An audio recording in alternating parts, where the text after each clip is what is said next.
what exactly is gaming disorder and how we can balance it. Um, Life and screen time is very, very important. So let's talk about first thing. What is gaming disorder, you guys? Well, it's a disorder. It's considered a disease by the World Health Organization. And yeah, it's a disease according to them. And of course, there's criteria that you have to meet if you're diagnosed with it. And it says when gaming interferes with a person's daily life. That's according to this article that we're Mm-hmm. checking out. That being the big kicker, but I assume we'll get to that. All right. Anybody have the detailed definitions? Okay. I'll read the fancy schmancy version of it. Gaming disorder is defined in the 11th revision of the International Classification of Diseases, ICD-11, as a pattern of gaming behavior, digital gaming or video gaming, characterized by impaired control over gaming, increasing priority given to gaming over other activities to the extent that gaming takes precedence over other interests and daily activities, and continuation or escalation of gaming despite the occurrence of negative consequences. For gaming disorder to be diagnosed, the behavior pattern must be of sufficient severity to result in significant impairment in personal, family, social, educational, occupational, or other important areas of functioning and would normally have been evident for at least 12 months. That's pretty much what it says. That's from the World Health Organization. That's not from some random blog that some guy wrote. So, just in case. Good thing to point out. Right. Yeah, because everybody's going to say, oh, it's some guy that wrote it. No, it's from the World Health Organization. So, Yeah, exactly. Thank you very much. So this is very important because in 2018, especially in 2019, WHO specifically, and it came out this kind of guidelines and also classified gaming disorder as a disease, and it caused a lot of attentions in the society and also the gaming world. So my question to you all is that do you think gaming disorder actually exists? It's based on your experience and observations. I believe that it exists, but my current stance on it is that it just fits right in with addictive personality traits, and I don't really see a need to separate that. But as far as does it exist, oh, absolutely it exists. I've seen it, and I, at one point in my life, uh, would say that I would have fit into that category, especially when I was playing EverQuest and even the early years of World of Warcraft. And I had many friends who felt would have easily fallen into that category well past the 6-month requirement for it, um, where they were skipping school, they were skipping work, they were skipping church, they were becoming malnourished, not eating properly, not drinking enough, being hydrated, not wow. drinking enough water or whatnot, holding uh, one of, it's going to sound odd, but it actually happened. One of them would hold his need to go to the restroom for so long that he ended up having quite an issue that required surgery later, due to um, back during the early days where it would take 5-6 hours to do a raid. You would just absolutely not want to take any breaks. Hmm. And so I believe it exists. Again, I'm not a psychologist or a psychiatrist. I mean, I do fall in the category as a counselor, being a pastor and being seminary trained, but I wouldn't say that I'm an expert in this, but I have seen it on a firsthand basis. And again, I probably would have in 2000 through 2005 been diagnosed with it myself if it had existed. Probably a good point to bring up the fact that I think some of you may have read this, but I'm going to read it one more time.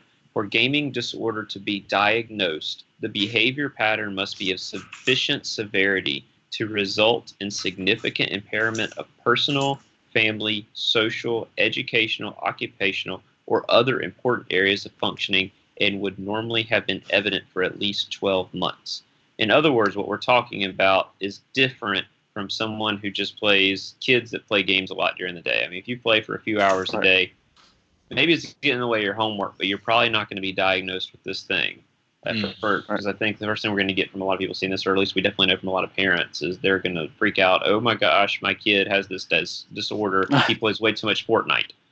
Right. That's not what we're talking about. Fortnite. Yeah. Was it 12 months, or I thought it was 6? It was 6 12 months. months according to the article. Okay. Yeah. So yeah. I'm sorry, I was mistaken there then. No, that's all right.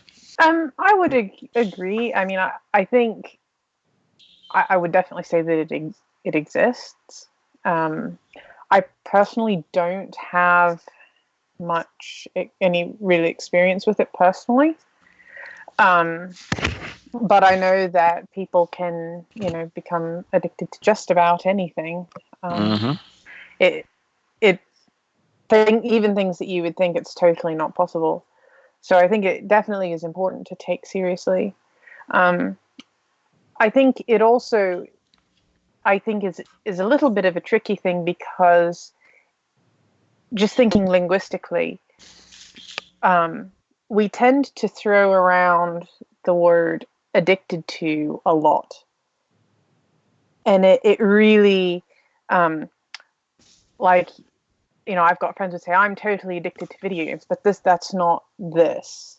So just following up, I think, on what Andy was saying, that this is not your kid loves to play video games. This is really intense, I would say. And another thing, as I was reading those, I didn't see this point brought up.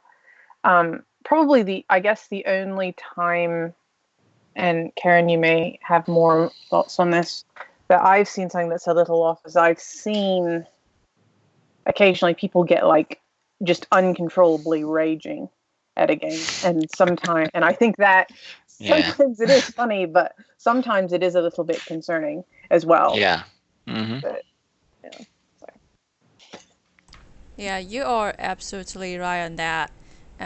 So when we say gaming disorder, look at the word disorder, is out of order, out of norm.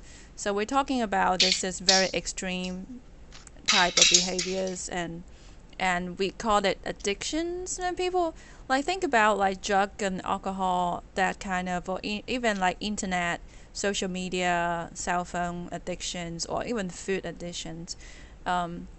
So it's kind of a little different when we talk about gaming disorder. It's not like you pick up a video game, you play, and you have this, or it has absolutely limits, like how many hours you play, and you will be categorized as. And when we're talking about this, and some people play professionally in a league, they probably play 10 to 11 hours as a job. So it would be a little totally different animal to talk about this.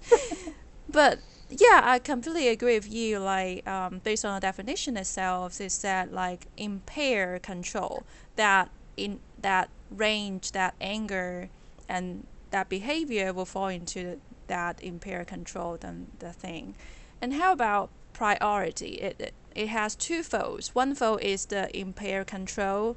It could be anger, behaviors, and words of tone, and yelling to parents, and things like that, or breaking the TVs, and some people throwing controllers, and the other side is priority upside down. So it totally match with what JCO said, not going to school, or refuse to go to the bathroom, and things like that.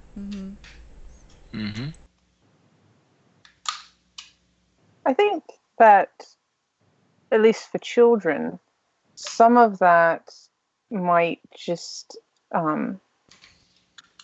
be helped by parents helping them to make balanced choices. Because, as a kid, I remember I would eat cotton candy until I was absolutely sick. I just wouldn't stop. um, and would be totally miserable later. But there was nothing necessarily wrong with me, but kids don't necessarily know that. They don't know.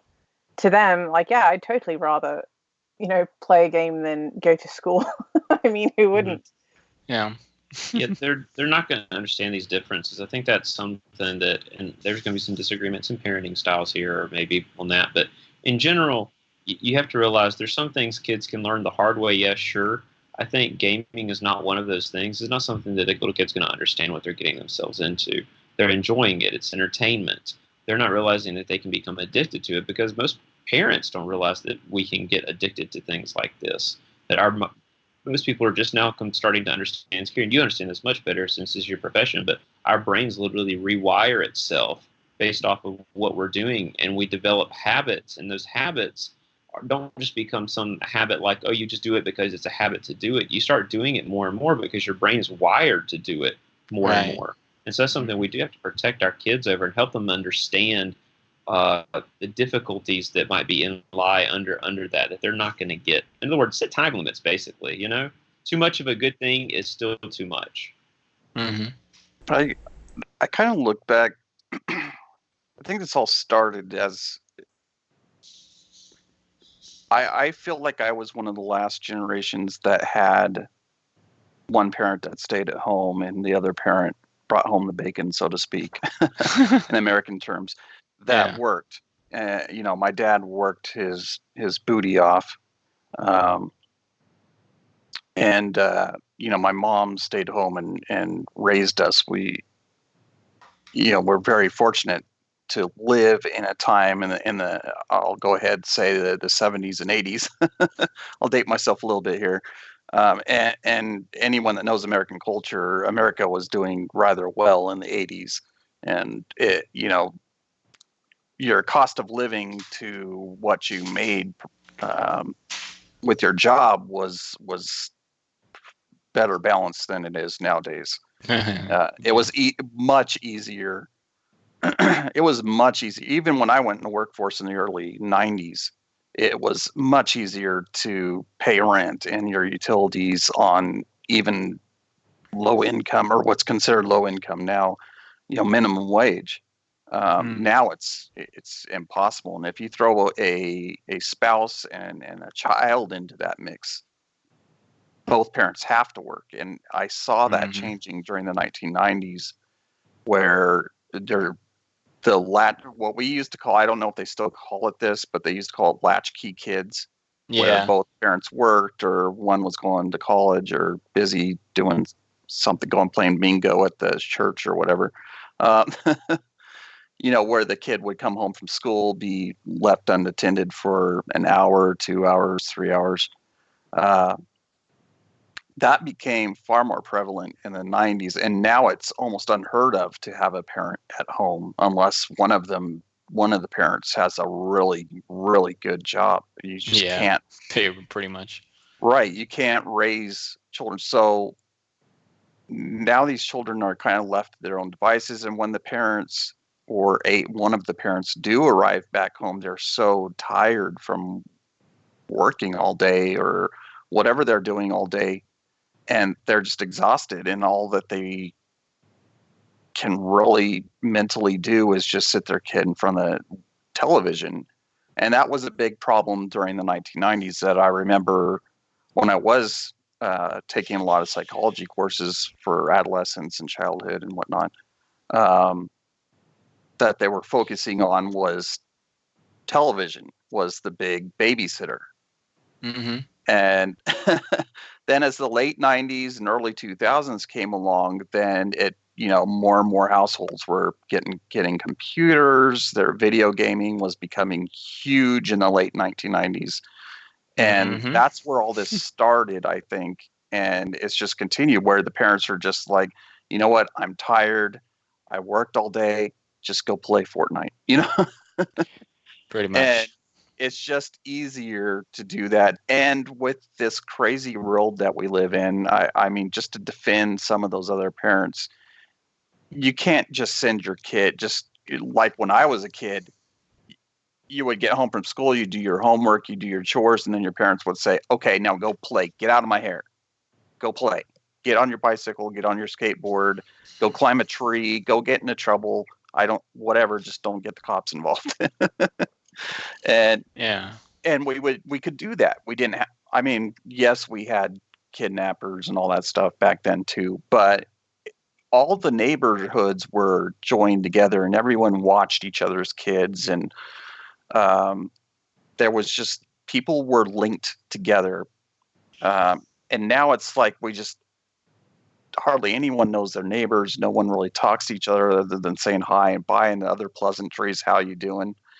And that's pretty much it. So you send your kids out there, you're sending them out to the Wild West, and especially here in California where I live.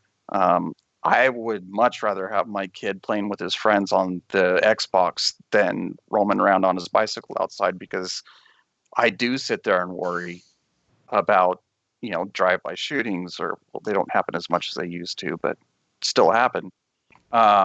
Kidnappers and people that have really bad ideas about how life should be. And I just, you've got all these people that are just, they need to be seen by a counselor or possibly locked up from society and just haven't been caught yet. And so, I'm kind of to blame too, that I'm just like, you know what, just play on your Xbox with your friends. I feel safe. I know you're okay. You're in here, you're in the next room, or we're in the same room together. Yeah. Yeah, but that's where I see this kind of stemming from. But again, I understand. So any parents that are watching, they're going, hey, come on now, give me a break. I work 10 hours a day or whatever. I understand. I was a paramedic for 12 years. I worked 12-hour shifts and 24-hour shifts. And when I came home, the last thing I wanted to do was change diapers and make bottles. And but you got to do what you got to do, right? Mm-hmm. Yeah.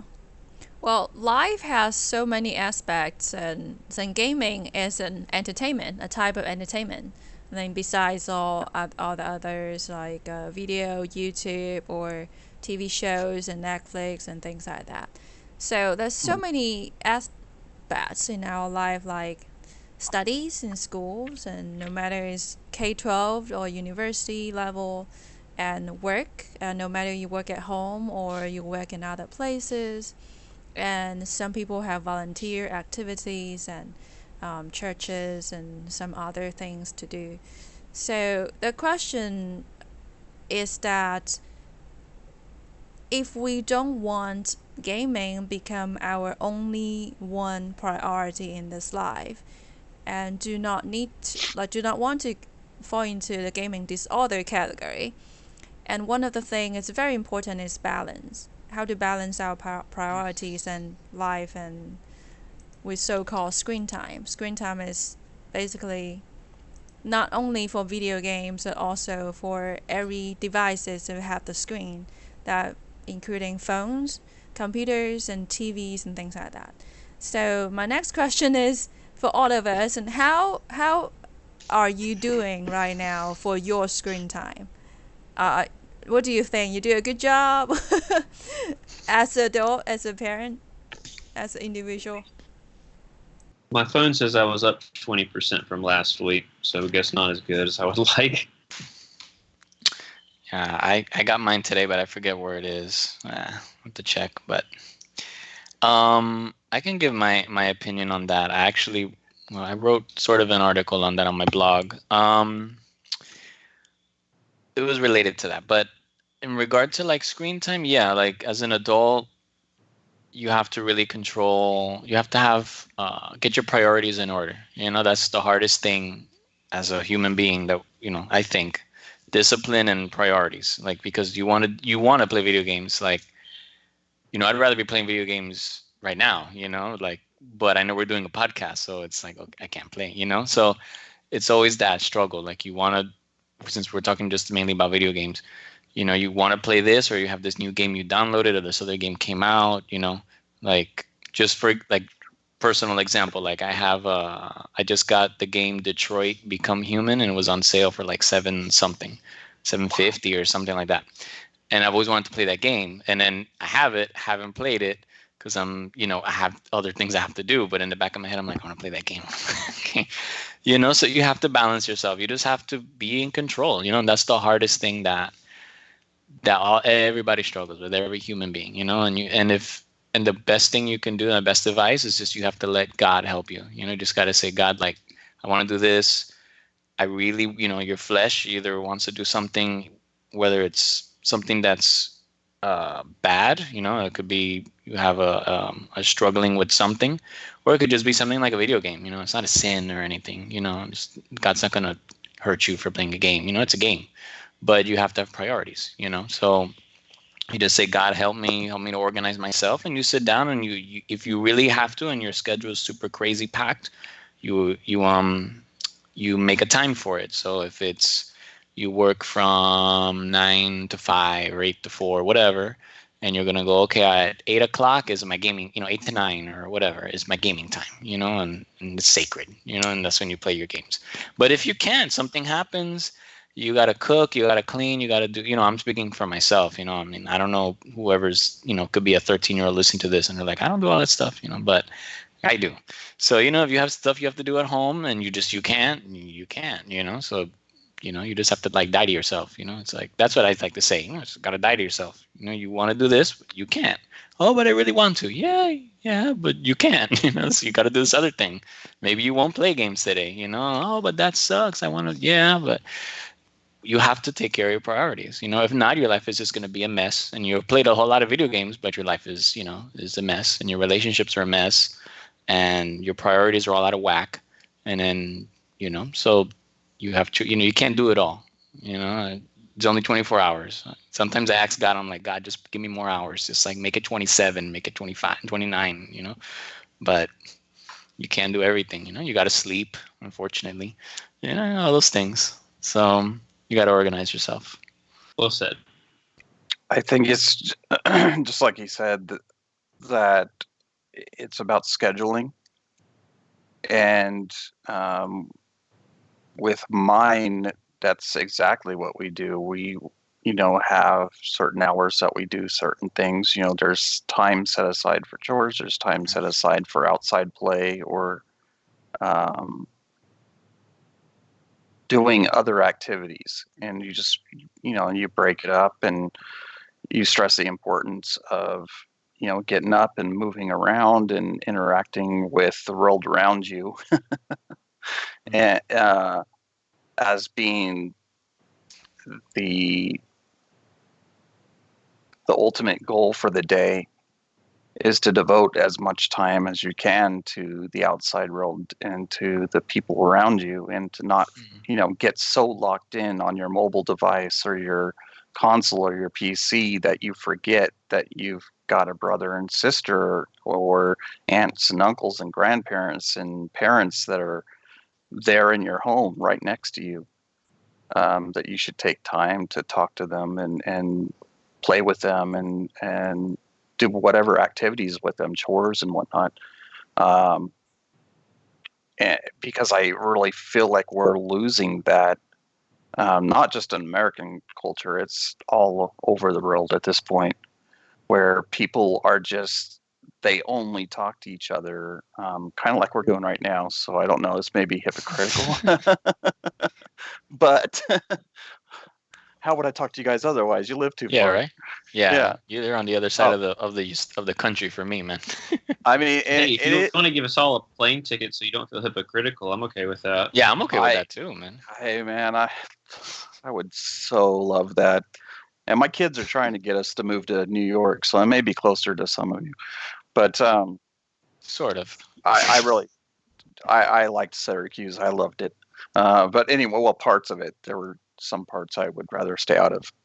Anyway, that's any city, especially where I live. Again. So I think it really is about just, again, I have OCD, guys. So I may go overboard with this, but, get a piece of paper out and just write it down and say, hey, you know what? When you get home from school, you've got priorities. Your first priority is your schoolwork. You need to do your homework before you do anything. I mean, you can go use the restroom, you can get yourself a drink and a snack, but you need to do your homework. And then after that, you've got your chores to do. If your children are old enough to do chores, I pretty much start them doing chores out of the womb, but that's just me. So yeah, their chores are just look cute and babble. That's cool. But giving them purpose and something to do outside of their mobile devices and their gaming experience, whatever device it's on, I believe helps give them a far more balanced life, and it also gives them more purpose, because I don't feel like we're getting much purpose out of gaming. As we're getting a little bit of our brains firing all the right things because we're constantly getting rewarded, getting new gear in World of Warcraft, or passing a level on one of those mobile games. I don't really play any anymore, so I do remember Candy Crush being a big one for me. Oh yeah.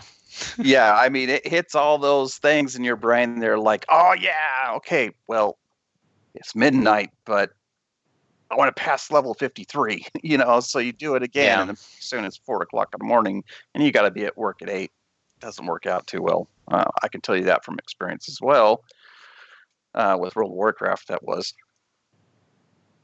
So yeah, I would say what Samaru, I just repeat that it really is about scheduling, and us as adults, parents who should be in a place where we understand that children aren't going to develop that on their own. They're not going to go, oh yeah, I'd rather wash the dishes than play Fortnite.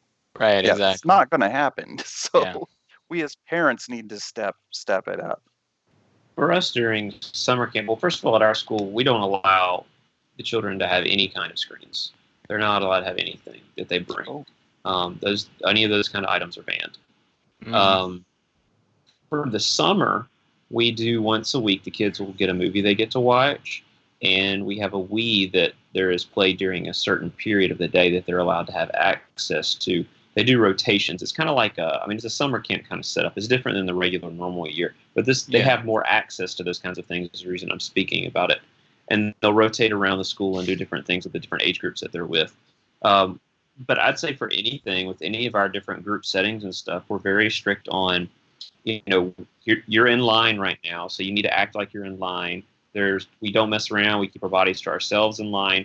When we are in a class where there's I teach golf during the week as well, kind of a kids golf basics. We have little, not real golf clubs and stuff. But anyways, we're teaching them these kinds of things. So when they're with me, they have to be listening and obeying just as I'm instructing. When they have free time, they have free time. When we have quiet time, we have quiet time. Point being, there's a time for everything. And we try to help them to understand that, not only in the school setting, but in life, that there's a time for everything. When you're eating food, you need to be focused on eating your lunch, because once you're done with it, we're going to go. We're not going to wait on you. If you haven't eaten by the time you're done eating, then too bad, so sad. You're going to be hungry for a little while until snack time. And I think that form of discipline that comes through understanding that echoes into other areas of the life of the children, that they're able to handle things in a better way, such as screen time and video games, because they understand there's a time for that. There's a time for their homework. There's a time for games. And I think that just that general lesson, since we're not with them at their home, we can't be there when they're sitting on their consoles. But I think that's the way that it really impacts them the most. That's good. I can give my experience as a teacher. I teach special ed at a charter school here in South Florida. So I've been teaching for about 10 years or something. So I'm always in a classroom setting of some kind. So pretty much in the school that I'm in currently, Bakaro was saying, we don't allow phones in the school. They bring them, but they're in their book bags. The middle schoolers have them, but they have to put them in a little slot, sort of, because that's another issue. Because little kids, they just want to watch a YouTube video or play Fortnite. The older kids, they want to do other things. So they want to take pictures of people falling asleep. They want to bully. It's not some things not anything nice. It's usually, it could a lot of times be bad things. It's so they want to take a picture of them, put them on Facebook and make fun of them, or just something that they're gonna try to be slick about. So we just completely just ban phones during the class time. When they're out, when they switch classes, then they take the phones. Then of course they all jump on them and they start using them. But they have like 5 minutes, so it's not much that they can do. So um, screen time. They also have they use a lot of computer programs like for math, for language arts, things like that. So they have to use the computer regardless. Some kids think they're slick, and then like so they'll try to like open like another tab. And since a lot of the teachers are like older teachers, they don't know certain technologies. They just know how to like turn on a computer and go to this website, and that's all they know. But like I'm a geek, so then like they'll try to be sneaky and like they'll leave a tab open, or like they'll try to do alt tab and try to hide it. And I'm like, nope. Alt tab it out, alt F4. I know all the codes on the computers. I'm like, how'd you do that? Because I'm smarter than you. I've been using computers before you were born, so it's nothing. So you have to really like monitor because they'll be sneaky. But yeah, I find it. In the morning sometimes I use them, and sometimes they'll talk about video games and stuff. So I throw myself in the conversation, and of course, it's the only game they play is Fortnite. So I don't really care for Fortnite. So I'll try to like jump in there and talk a little bit about it. Oh, what are you guys doing? Oh, you should check out this new skin or whatever, or this new season. And I'm like, oh, that's cool. So I try to like pretend like I care, but then they're like, oh, do you play Fortnite? I'm like, no, I play real video games. Like I don't play Fortnite. But that's another conversation.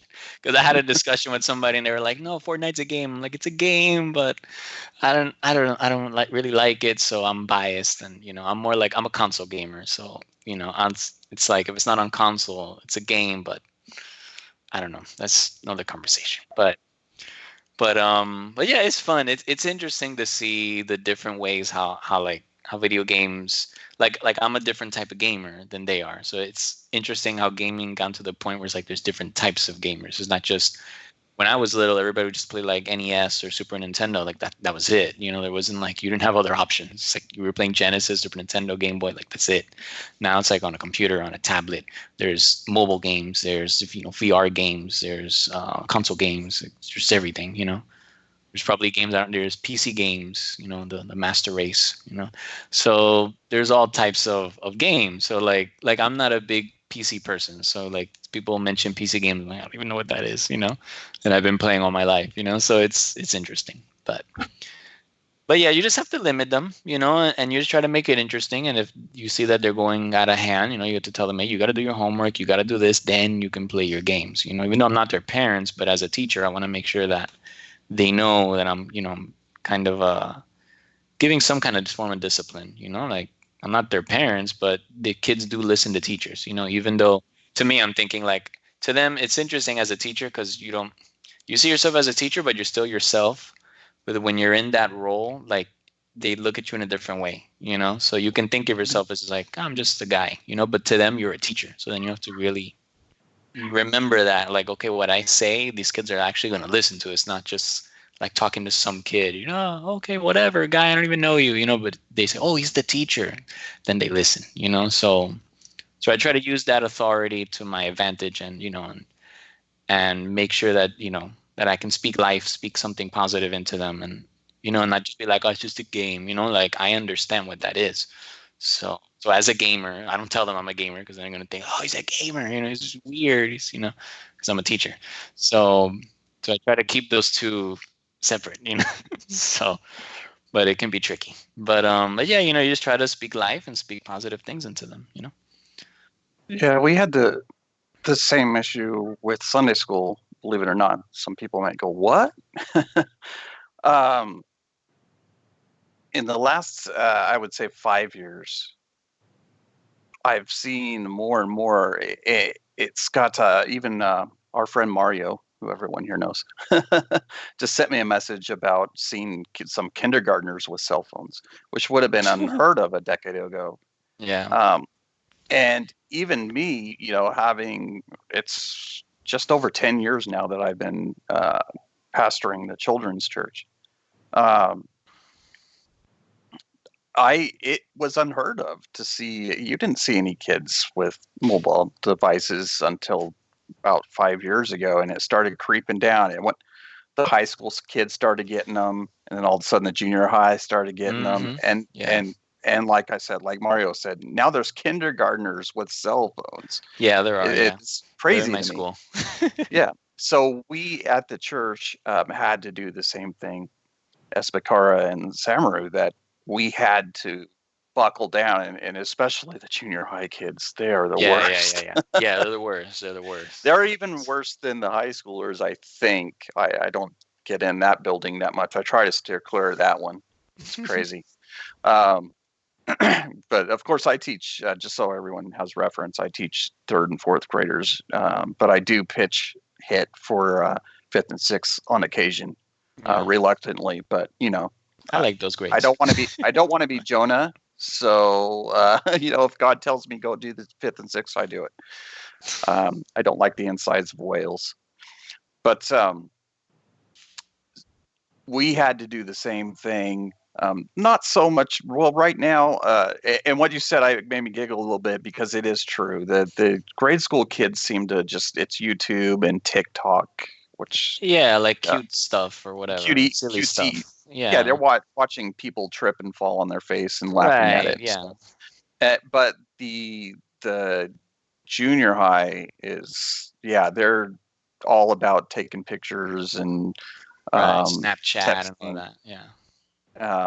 So we had to also do that, and they absolutely do. Again, agreeing with Samaru, they absolutely do give more regard to us as teachers and pastors than their parents, I think, because I've had many parents go, wait, my daughter put her phone away for 30 minutes. She never does. She would die if she did that at home. And I don't really have an answer. I'm like, maybe it'll bleed over to the home as well. They need to realize, again, going back to what I said earlier, there are people around you, next to you. Like, my daughter just came in and gave me a hug, like she's been playing Roblox on her mobile. She came in, gave me a hug.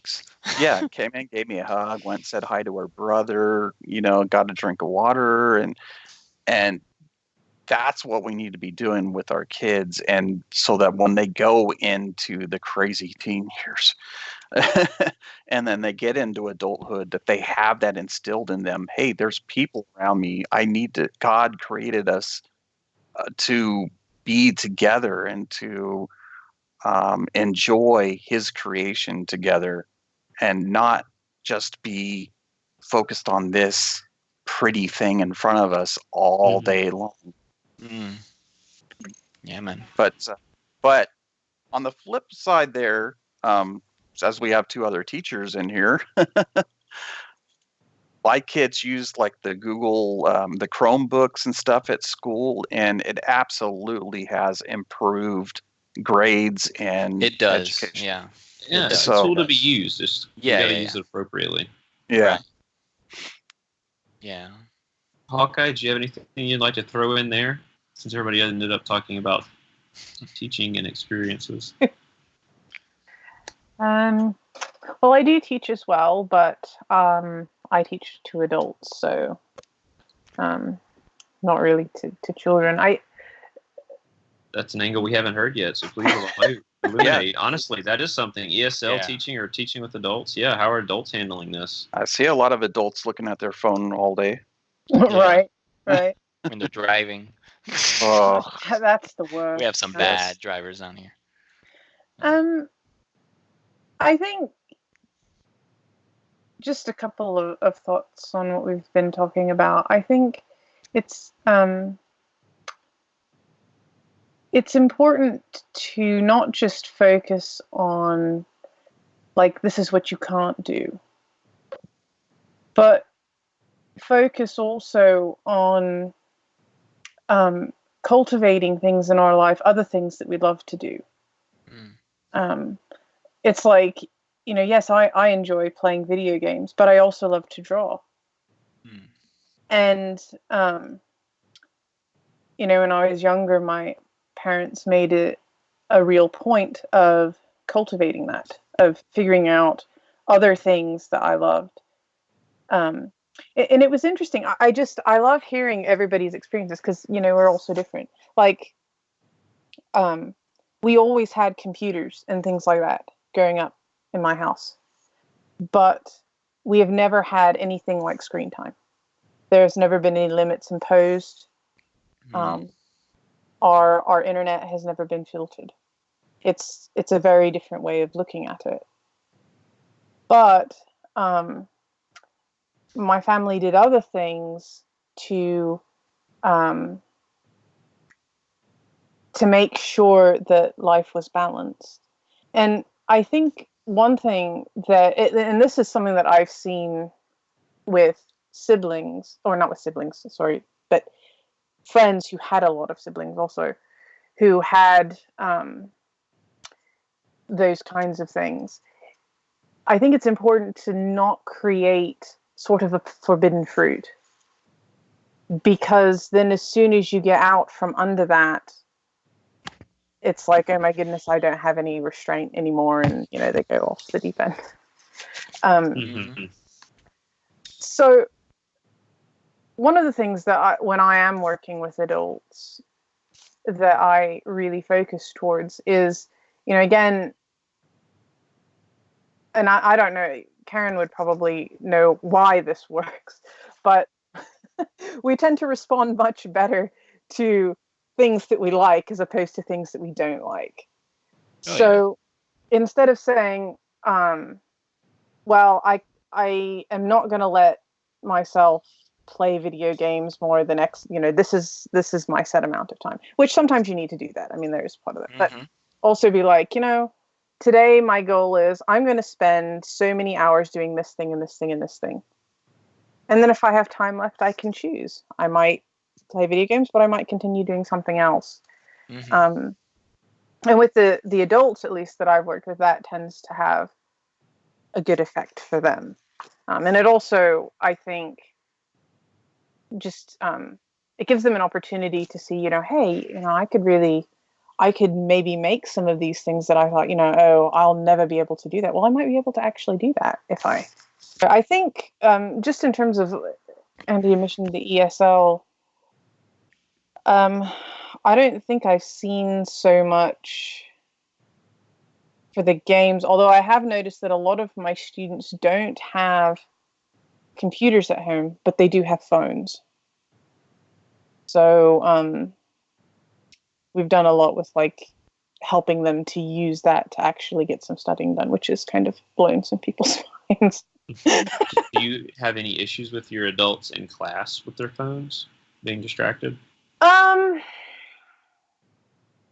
We have occasionally, but that gets really tricky because, if I have, a lot of my students are older than I am by a lot. So if I have a man, which I do have, who's in his 60s, who's on his phone, I'm not really going to be like, get off of it. Yeah. That would be a little awkward. But one thing that I've tried to do when I see people that are either getting distracted, they're on their phones, is try to incorporate things into the lesson where they can still use them, but they're doing something instructive. So, for example, we often have questions, because I teach it at an advanced level, where I need people to look things up. So if I know I've got students who are addicted to their phones, or however we want to say it, I'll have them go and look those things up. And then they've got to come back and tell us what they're researching. So it kind of brings them back in. But That's a good idea. Right. It's not really, I don't know that that's really part of what we're discussing, but anyway. Oh, that's really, really neat to hear anybody's thoughts and experience on that. And it sounds like after we talk everything about, it sounds gaming disorder does not apply to everybody. Okay, it only pointed to a small portion of populations that showing the very extreme habits or behaviors. And Mm. it's very positive and hopeful to see, like, as an individual, as a parent, as a teacher, um, as a minister, and how much positive impact we can give to a youth and a child or even adult, be able to give them guidance and help them and assist them on this journey of playing video games, enjoying the hobby, but also not interfered of whatever priority the person has in life. It's very hopeful situations, I think. Well, I think we definitely are now having a generation that is growing up with these things, and so we understand them way better than our parents ever could, and so we're able to discern and to help and to make these things better. At the same time, I think we've also pointed out quite well that even though there's not a lot of people with this specific disorder that we were talking about, there are a lot of people that are still not using their time very well when it comes to video games and are allowing them to absorb too much of their time, whether it's video games, their phone. Phone's probably a huge one in the bigger culture right now, whether you're a gamer or not, or whatever it may be. That there's still some definite improvement to be made on that front. Yeah, definitely. Well, I have one more question for you guys then, since you just brought up that a lot of people do have a lot of screen times on their phones or digital devices and also video games. If you ever spot a family member, a child, a student, a friend, or even encounter a stranger, whatever, in your activities or classroom or minister settings, what would you do? How would you deal with it if you spot someone need help in these areas and dealing with screen times and gaming addiction to disorder? What would you do?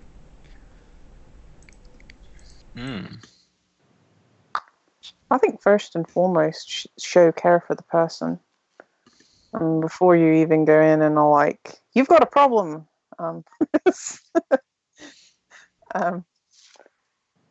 Especially if it's somebody who you don't know well, maybe try to get to know them, find out why.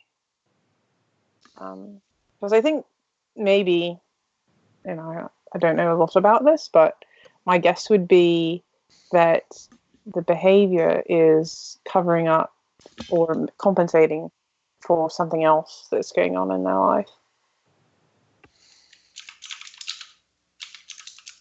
I can speak what worked for me. At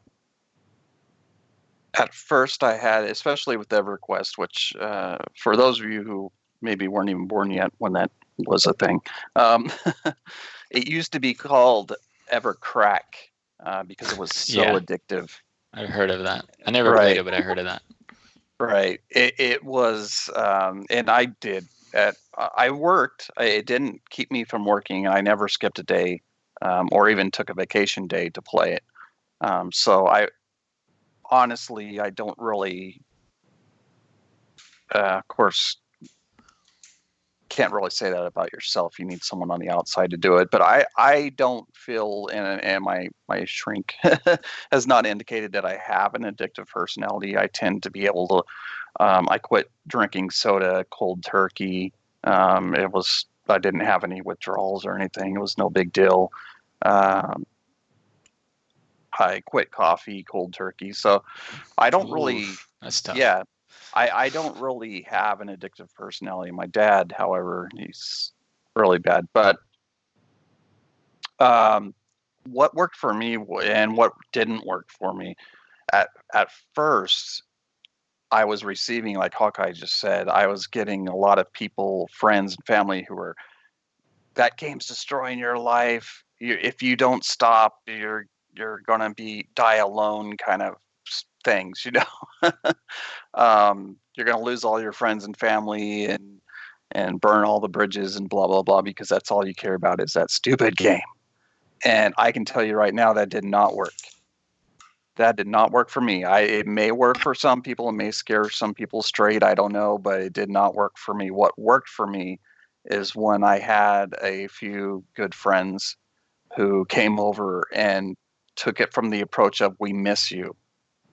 and we're doing all these fun things. We're going camping, we're going rock climbing, we're going to the beach, we're going out to eat, we're going to Bible camps, and we're doing all these things that you're missing out on, man. And we miss you. We miss you being there with us and spending time with us and building memories together. And that is where I stopped and I thought about my time management and what I was doing and how I was neglecting friendships and family and real life memory building things that I wanted to be part of. And that is when I went, okay, you know what? Maybe instead of logging on as soon as I get home from work and literally playing for 12 hours or more, there were times I think I played for 2 days straight. No Wow. kidding. I'm not kidding. That's hardcore. Yeah. Maybe I should just, 2 or 3 hours. But if there's a beach trip, again, I'm in Southern Cali, so it's real easy for us to get to the beach. Be jealous. I'm not. Oh, okay. I have beaches all around me too. That's true. If my friends called up and said, hey, let's go to Applebee's and, just have some nice cowboy burgers or whatever, then I could do that and I could have those experiences and those memories. And I really praise God and I thank God and for I cherish those friendships and that they approach me in a way that was, again, like the video games that we're playing, it was a rewarding experience instead of a punishment. Because when people are coming at you with the angle of you've got a problem, it really, I think even I don't really drink alcohol or do straight drugs or anything, but I would think that even in those cases, porn addiction and everything else, other addiction out there, I think when people come at them with pitchforks instead of, it's kind of cliche. And I remember we used to have little stickers in the late 80s that said hugs, not drugs. I probably sounds totally silly right now, but it really, for me, I can tell you that worked best for them, my friends and my family to come and give me hugs and say, dude, we miss you. Please get off that computer. Not completely. You don't need to, it's not going to kill you to come hang out with us somewhere. And I think that's the way we should approach the situation with people that we see, family, friends, students, whoever, is with love and patience and kindness and all those attributes that we're supposed to have anyway as Christians, and understanding. And I think that we here have been equipped with that ability to understand because we ourselves are gamers and understand, yeah, I love games. Games are awesome, but there's a real world and real people out there that love you and want you to be part of their lives. And so we do need to take that time to address that in that way, as opposed to, as I said, and as Hawkeye said, as opposed to going to them and saying, man, I hate that you're gaming all the time. And I don't want to hang out with you anymore because that's all you want to do is game. That just isn't going to go anywhere. I think if I had somebody that was playing a lot of video games, and I know a few people that do, I guess I was thinking it over. I guess the best approach I can give to them would tell them like, what else do they want to do besides playing video games? So then tell them like, hey, like, I don't know, like maybe mention like if they're working, if they're going to school, and they tell me, no, I'm not going to school, no, I'm not working. Oh, but like, why? Like, what do you want to do?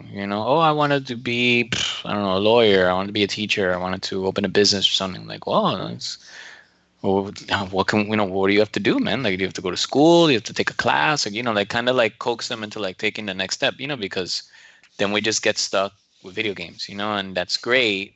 But it's a hobby. It's not like your life's purpose. Again, if you're playing esports, but that's Right. very small amount of people that even make it, and then I doubt that they're going to be playing esports till they're 55 or something.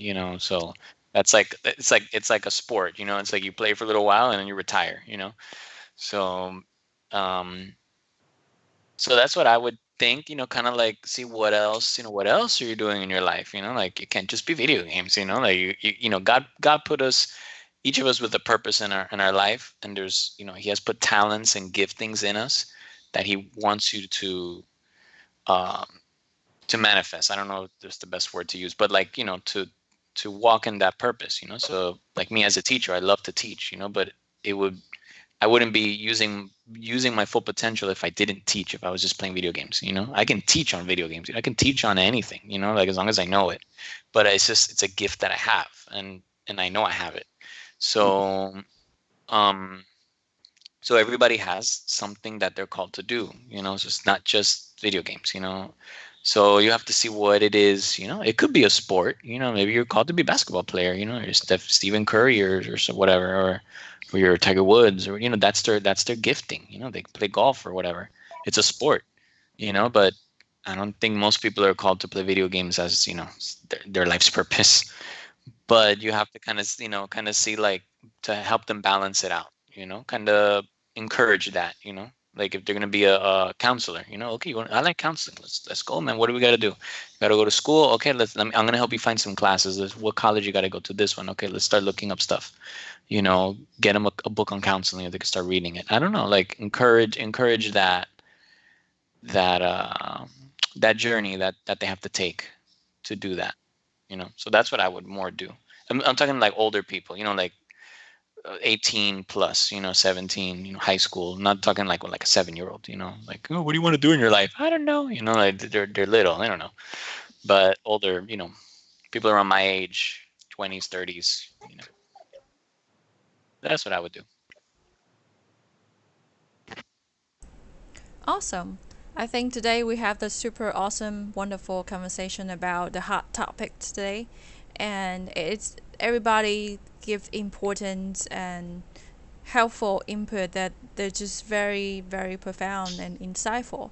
And I hope you guys are watching or listening and would get a sense or two from it, and don't panic about gaming disorder when the diagnosis or this get published by WHO, or maybe later by APA or ACA, whatever it is.